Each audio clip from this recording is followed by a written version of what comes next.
The most dangerous lie you can ever tell yourself is this: I'll start tomorrow, because tomorrow turns into next week. Next week becomes next month. And before you realize it, you're sitting in a doctor's office at 38 years old, hearing words that freeze your blood. You have 5 years left to live.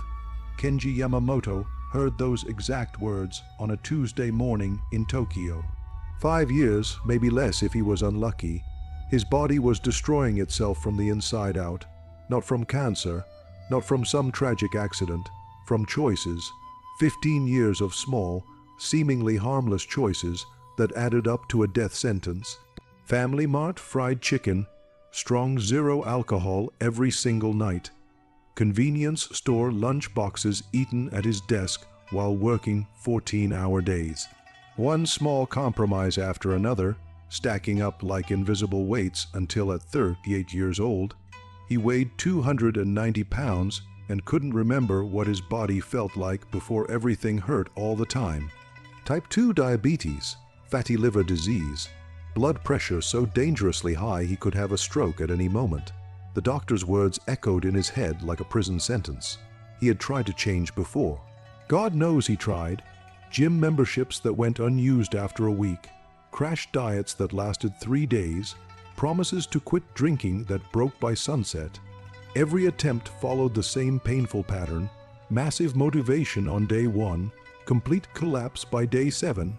But here's what nobody told Kenji, what nobody tells any of us. The system that slowly destroys you works perfectly in reverse. If getting 1% worse every day leads to death, then getting 1% better every day leads to life. His grandfather knew this secret. He wrote it down in a journal back in 1952 while working at Toyota, leaving it behind like a treasure map for descendants who would one day lose their way. That journal didn't just save Kenji's life, it's about to save yours too. If you've ever felt trapped by your own habits, keep reading. This story will show you the way out. But first, let me ask you, what's the one habit that's slowly killing you? Drop it in the comments below, because awareness is the first step to freedom. Chapter 1: The Convenience Store Death. Tokyo, September 2023, Shibuya District. The alarm screamed at 6 in the morning. Kenji hit the button and immediately wished he was still unconscious. His head pounded from last night's strong zero drinks. 4 cans, maybe 5. He'd lost count somewhere around midnight. His mouth tasted like death. His stomach pressed painfully against his side as he lay there, 290 pounds crammed into a tiny one-room apartment, 38 years old, working as a salaryman at a mid-level trading company, single, alone, dying slowly and fully aware of it. He rolled out of bed, literally rolled, because sitting up made him dizzy. He caught his reflection in the bathroom mirror and looked away immediately. When exactly did this happen? His face was round and puffy, with permanent bags under his swollen eyes. His skin had that grayish tone that comes from replacing real nutrition with alcohol and processed food. But it was his belly that made him want to throw the mirror away, hanging over his boxer shorts, making him look 50 instead of 38. This was what 15 years of convenience store food looked like on a human body. The pattern had started innocently enough. 23 years old, new job, working long hours. It was easier to grab Family Mart lunch boxes than cook. Faster to drink away the stress than deal with it. One small compromise, then another, and another, and another. Until at 38, Kenji literally couldn't remember the last time he'd cooked real food. Couldn't remember the last day he didn't drink. Couldn't remember what his body felt like before the constant, nagging pain became his normal. The doctor's appointment was at 10 in the morning. Annual company health screening, mandatory this year. Human resources made everyone discuss results with the company doctor. No exceptions. The commute was absolute hell. The Chuo line during rush hour, packed so tight that breathing became difficult. Kenji took up more space than he should have. He could feel people's irritation, the way they shifted away from him, the silent judgment. In Tokyo, where everyone seemed slim and disciplined, Being fat meant being visible in the worst possible way. At the clinic, a nurse called his name, blood pressure first. Last year it had been dangerously high. The cuff squeezed his arm, beeped. 170 over 110. She said, real concern in her voice. Mr. Yamamoto, this is very high. Have you been taking your medication? I don't have medication. The doctor prescribed it last year. I didn't fill the prescription. Her face showed exactly what she thought of that decision. Blood test next, then weight, then body composition analysis, then the longest wait of his life in a small examination room while the doctor reviewed everything. Dr. Tanaka entered, 50, something, with tired eyes that had seen this exact story too many times before. Mr. Yamamoto, your results are very concerning. He spread the papers across the desk like evidence at a trial. Weight, 290 pounds. BMI, 30, 9.8. Obese class 2. Blood pressure, 170 over 110. Stage 2 hypertension. Hemoglobin A1C, 7.8%. Uncontrolled diabetes. Liver enzymes dangerously elevated, indicating fatty liver disease. Total cholesterol, 267, dangerously high. You have type 2 diabetes. Your liver is failing. Your blood pressure could cause a stroke at any moment. Dr. Tanaka paused, made direct eye contact. At this rate, Yamamoto-san, you have maybe 5 years. Your body simply cannot sustain this. 5 years. At 30, 8 years old, what do I do? Kenji heard the desperation bleeding through his own voice. Lose weight. Stop drinking. Exercise. Eat properly. Take your medications. The usual advice. The same advice that had never worked. That Kenji had heard before and failed to follow 100 times. I've tried. I always fail. Then try differently, because if you don't, you'll die young. It's that simple.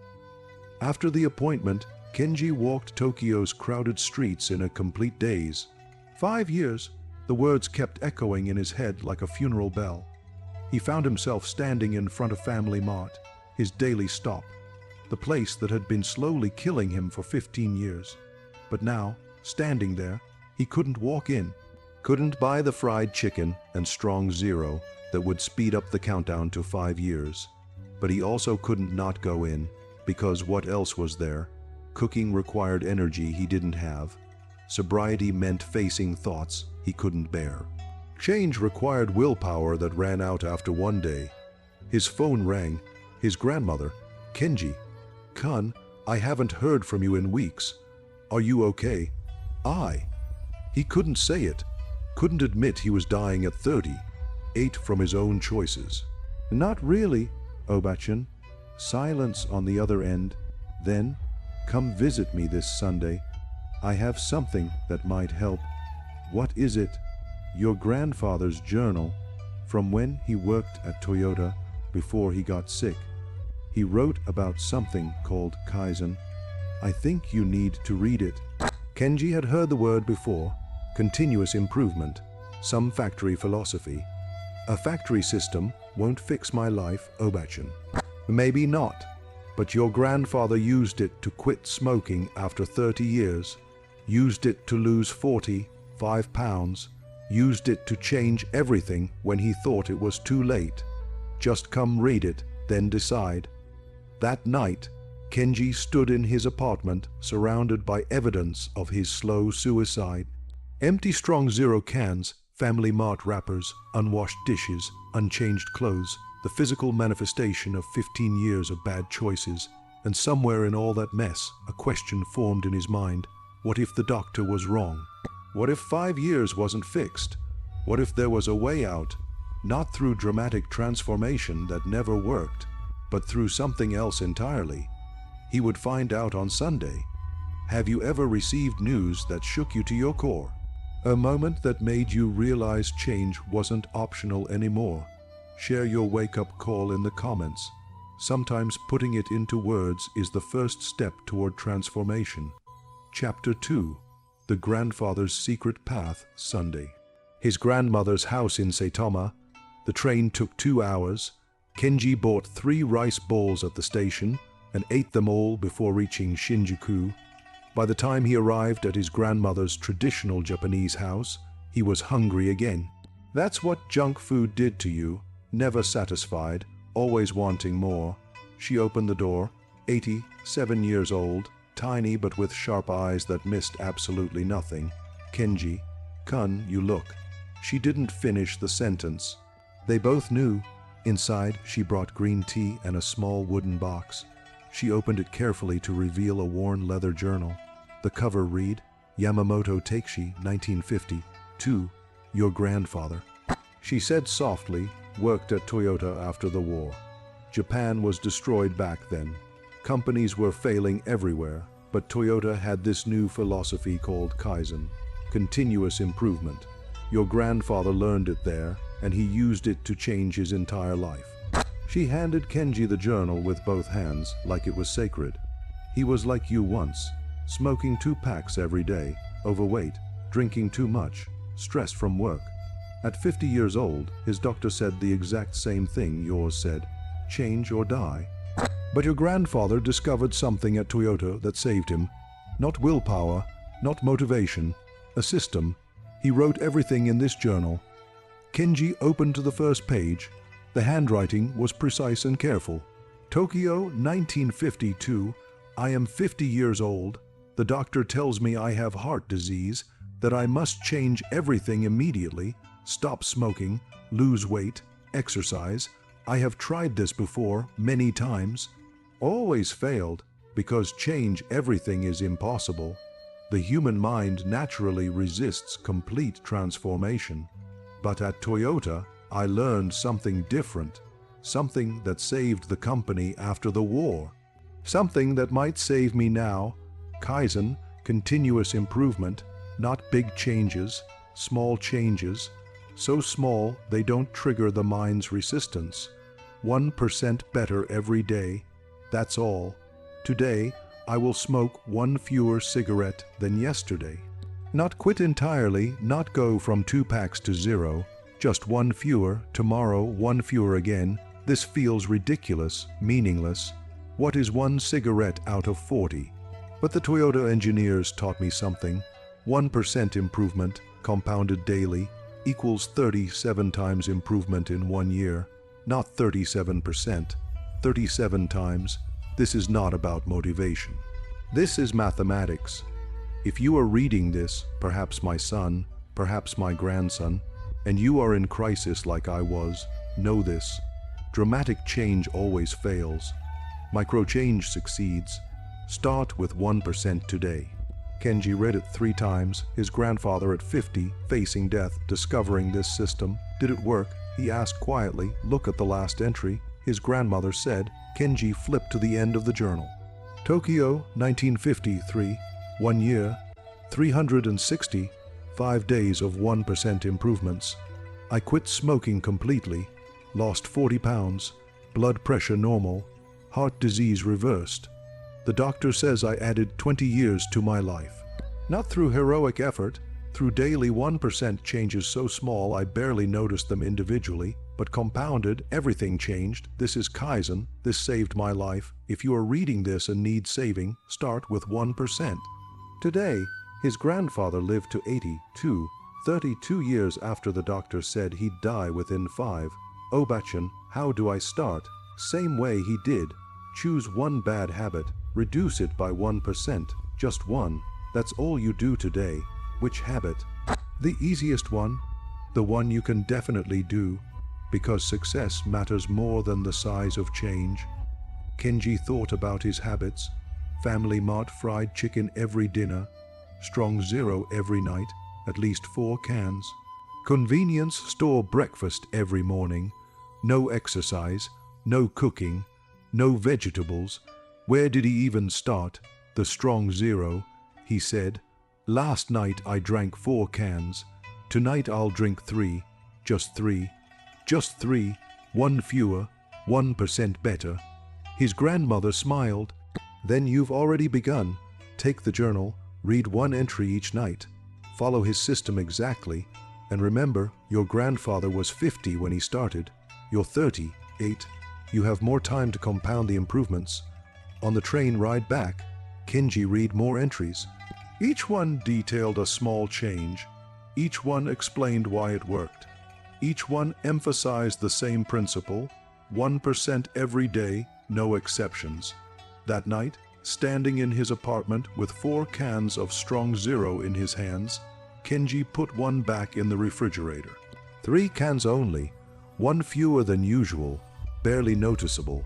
But he'd kept his word to his grandmother, to his grandfather's memory, to himself.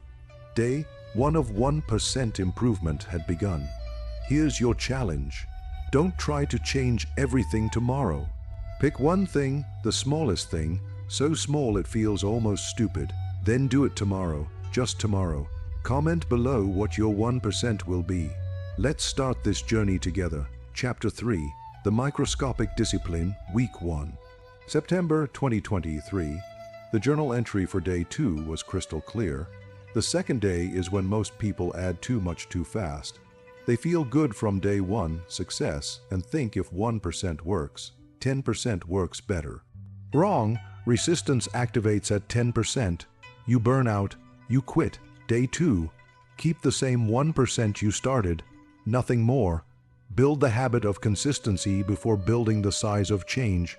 Day 2. Kenji drank 3 Strong Zeros again. Ate Family Mart fried chicken again. Did nothing else different. It felt completely wrong, like he wasn't doing enough. Like one fewer drink was meaningless when he needed to lose 65 pounds and cure diabetes. But the journal said trust the system. So he did. Day 3. 3 Strong Zeros plus 1 small change. He drank 1 bottle of water before his first morning coffee. That's it. Water before coffee. Not 8 glasses throughout the day. Just 1 before coffee. Day 4. 3 Strong Zeros. Water before coffee. Plus he bought 1 apple from the convenience store. Didn't eat it instead of fried chicken. Ate it in addition to everything else, but still 1 piece of fruit. Day 5. Same habits, then added 1 push-up before bed. 1 single push-up, not 10, not 20, 1. His arms shook. His face turned red. But he did 1. The journal entry that night said, "You will feel foolish. 1 push-up doesn't build strength. 1 apple doesn't reverse diabetes. 1 fewer drink doesn't cure alcoholism." You are correct. They don't, but you're not building the outcome yet. You're building the system, the habit of keeping promises to yourself, the identity of being someone who does what he says. That identity, once built, will support much larger changes. But it must be built first, with changes so small that failure becomes impossible. By the end of week 1, Kenji had maintained 5 tiny changes for 7 consecutive days. 3 Strong Zeros instead of 4. Water before coffee. 1 apple daily. 1 push-up nightly. Reading 1 journal entry before bed. His body looked identical. The scale still showed 290 pounds. Co-workers noticed nothing. But internally, something was forming.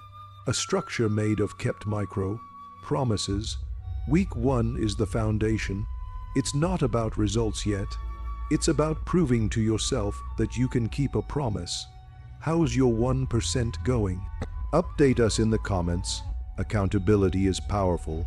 Chapter 4, The Resistance Strikes, Week 4. October 2023. The journal had warned about Week 4. This is when the crisis comes. Initial motivation fades. The 1% changes feel pointless. Old habits scream loudly. You will want to quit. Do not quit. Week 4 separates those who transform from those who dream about transforming. If you survive Week 4, you will survive to transformation. Day 22. Kenji woke up wanting to quit everything. The habits felt like burdens now. 3 Strong Zeros instead of 4 felt like deprivation.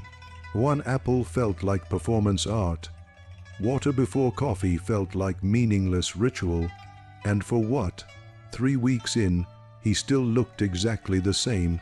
Still fat, still unhealthy, still dying. What was the point of any of this?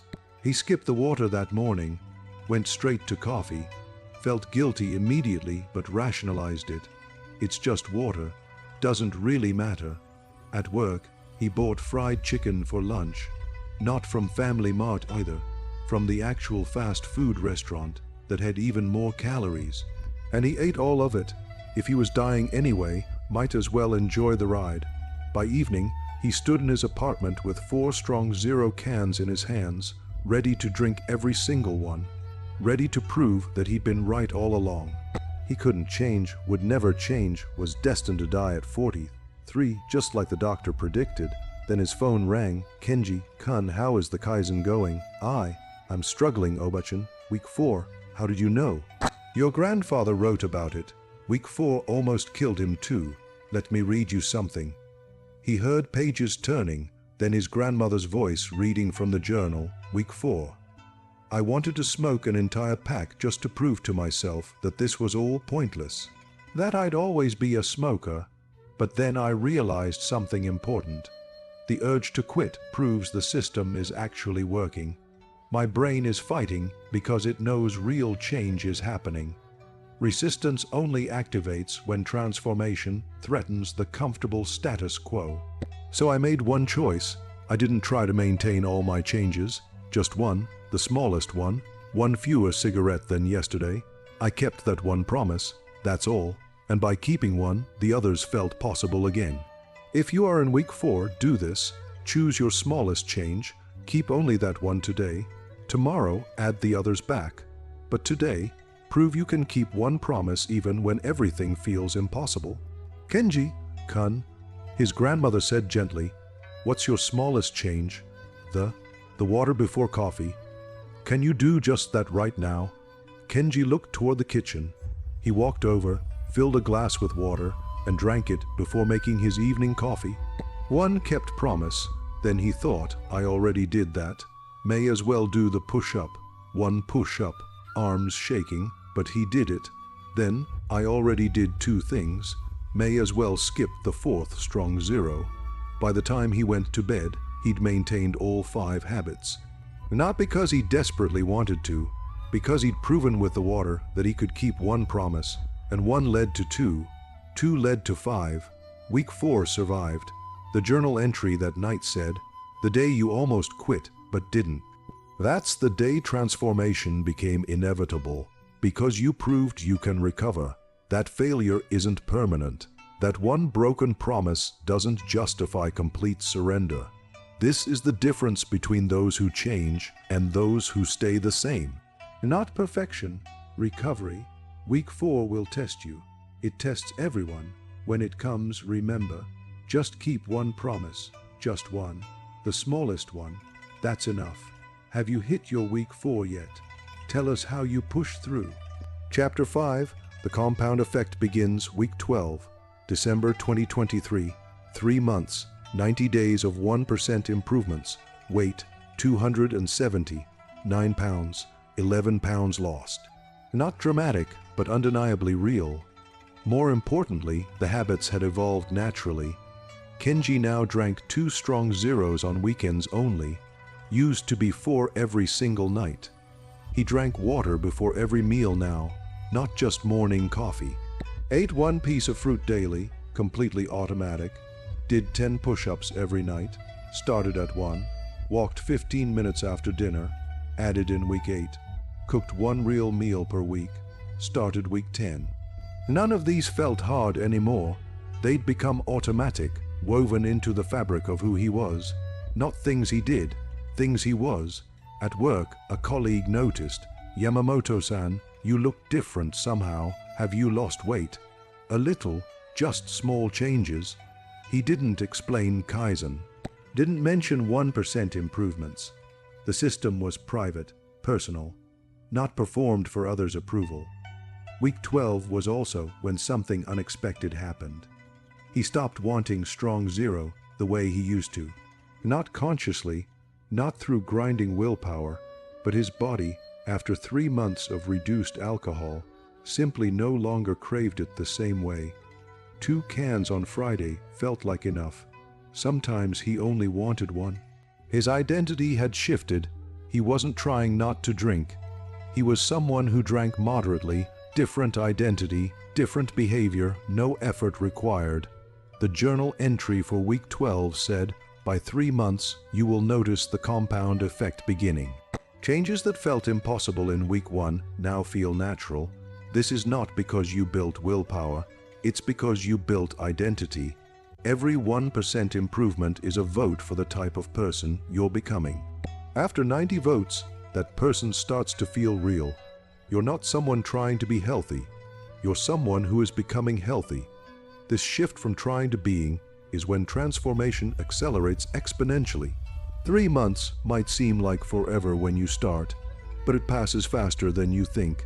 And when it does, you'll barely recognize yourself. How are your habits feeling now? Are they getting easier? Share your progress below. Chapter 6. The Medical Proof, Week 24. March 2024. 6 months. 180 days of 1% daily improvements. Weight 250, 7 pounds. 3 pounds lost. But Kenji knew the numbers on a scale weren't the real test. The real test was the company health screening. Same clinic, same doctor, Tanaka. Same blood tests that 6 months ago had given him a death sentence. Kenji sat in the waiting room more nervous than he'd been in years, because this would prove whether Kaizen actually worked or was just psychological comfort while his body continued failing. The nurse called his name. Blood pressure first, 140, 8/92, she said, genuine surprise in her voice. Much better than last time, Yamamoto-san. Still high, but dramatically improved. From 170/110 to 140, 8/90, 2 in just 6 months. Blood tests next, weight, body composition, then the longest week of his life waiting for the full results. Finally, the letter arrived. Kenji opened it with shaking hands. Weight 250, 7 pounds. Previous 290 pounds. 3 pounds lost. Blood pressure 140, 8/92. Previous 170/110, significantly improved. Hemoglobin A1c 6.4%, previous 7.8%. Diabetes under better control. Liver enzymes normal range. Previous dangerously elevated. Liver healing. Dr. Tanaka's personal note at the bottom. Mr. Yamamoto, I don't know what you're doing, but whatever it is, continue. These improvements are remarkable. You are literally reversing the damage. Your diabetes is under better control. Your liver is healing. Your blood pressure is improving. This is not common. Whatever system you're following, don't stop. Kenji read it 5 times, then sat on his apartment floor and cried. Not from pure joy exactly, from relief, from validation, from objective proof that the tiny changes weren't meaningless. They were literally, measurably saving his life. That evening, he called his grandmother. Obachan, it worked. The blood tests, everything improved. Grandfather was right. He heard her crying on the other end. Takeshi would be so proud. You did what he did. You saved yourself through 1% improvements. I'm not done yet. Still have weight to lose. Still have changes to make. But you've proven it's possible. That's everything, Kenji-kun. That night's journal entry said, 6 months in, you will see objective proof. Numbers on paper. Medical evidence. This is when belief becomes certainty. You no longer wonder if Kaizen works. You know it does because the results are undeniable. But here's the trap. Success creates temptation to accelerate. If 1% gave this result, imagine 5%. Resist that temptation. The system works because it's sustainable. Maintain your 1%. Trust the compound effect to continue whether you see it daily or not. Kenji understood completely. 6 months of 1% had created transformation. He couldn't have forced through willpower alone. 12 more months would create transformation he couldn't even imagine yet. The compound effect was just beginning. 6 months, that's all it takes to see real, measurable proof, medical proof, the kind that saves lives. Where will you be in 6 months if you start your 1% today? Comment your commitment below. Make it real. Chapter 7. The Transformed Life. 1 year. September 2024. 360. 5 days. 50. 2 weeks. 1 full year of 1% daily improvements. Kenji stood in his apartment, which he'd cleaned and organized 3 months ago as another tiny improvement, and barely recognized himself in the mirror. Weight 220, 4 pounds, 60, 6 pounds lost. From 290 to 220, 4 in 12 months. But the numbers were actually the least interesting part of the transformation. The real changes were deeper: alcohol, 1 drink on Friday, 1 on Saturday, 0 during the week. He'd actually stopped drinking entirely for a month just to see, and realized he didn't want it anymore. Food, cooking 5 real meals per week now. Real food with vegetables and protein. Still ate convenience store food sometimes, but it was a choice, not the default. His body had stopped craving fried chicken. It actually wanted vegetables now. Exercise, walking 30 minutes every single day. Doing 50 push-ups every night. He'd joined the company sports club, played tennis on Saturdays, sleep, natural wake up at 6 in the morning, 7 hours every night. No more alcohol, induced unconsciousness masquerading as rest. Energy, could walk up 5 flights of stairs without gasping for air. Could play with his nephew without needing to sit down every 5 minutes. Could think clearly, could focus. His mind worked again. Health: blood pressure 120, 8/82. Hemoglobin A1C 5.9%, pre-diabetic range, not diabetic anymore. Liver enzymes completely normal. Cholesterol 189. The doctor's message was simple. Whatever you're doing, it's working. Continue. But most importantly, he trusted himself now. Every single day for 365 consecutive days. He'd made small promises and kept them. That built something money couldn't buy. Self-respect. 1 year ago, Kenji had been dying, sentenced to 5 years maximum, broken, addicted, hopeless. Now he'd added decades to his life. Reversed diabetes, healed his liver, transformed his body not through dramatic change, through the microscopic discipline of 1% daily improvement. His grandmother visited his apartment and saw everything: the organization, the actual food in the refrigerator, the exercise mat, the journal he'd started keeping himself. "You look like your grandfather did at 40, she said, tears streaming down her face, healthy, alive, present. It was his system, obesity, his journal. Kaizen saved me the same way it saved him. No, the journal showed the path. You walked it. Many people would have read those words and done nothing. You acted for 360, 5 consecutive days. That's what saved you." That evening, Kenji opened the last entry in his grandfather's journal one final time. If you've reached 1 year, you understand now. Kaizen isn't just a system for factories or weight loss or quitting smoking. It's a philosophy for life, for continuous improvement. Becoming 1% better every day until the person you were becomes unrecognizable. You didn't change overnight. You changed gradually over hundreds of tiny decisions until suddenly everything was different. This is how transformation actually works. Not through heroics, through daily discipline so small no one else notices until the results become undeniable. I am proud of you. Though we may never meet, I know that if you've completed 1 year, you are transformed. Now go continue, because Kaizen doesn't end. The 1% improvements continue forever. That's not a burden. That's the path to a life well lived. 1% better today than yesterday. 1% better tomorrow than today.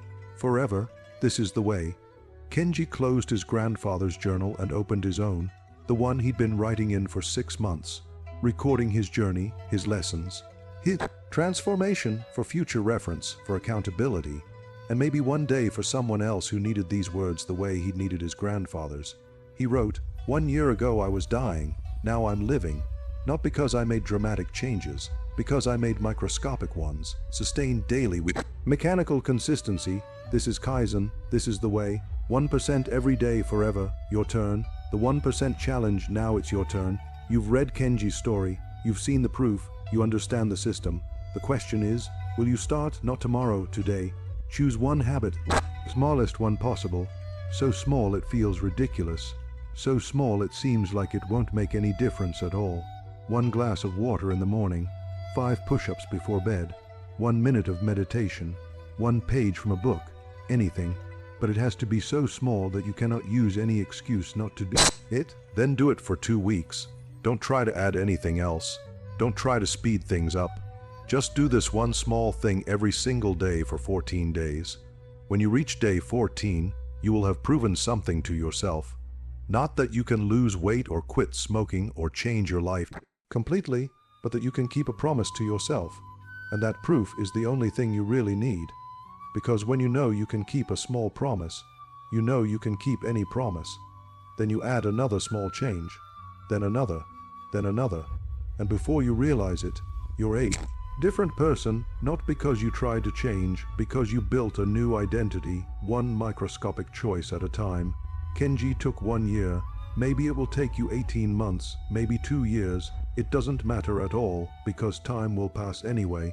The question is, in 2 years, will you be in the same place, looking in the mirror with shame? Or will you be looking in the mirror and seeing someone who fulfilled every promise they made to themselves? You don't need perfection. You just need to start. Final challenge. Comment below with your 1%. Just one thing, the smallest thing. The thing you're going to do tomorrow morning. When you write it publicly, you transform an idea into a commitment. And commitment is where change begins. I'll be reading every comment. Let's start this journey together, 1% at a time, forever.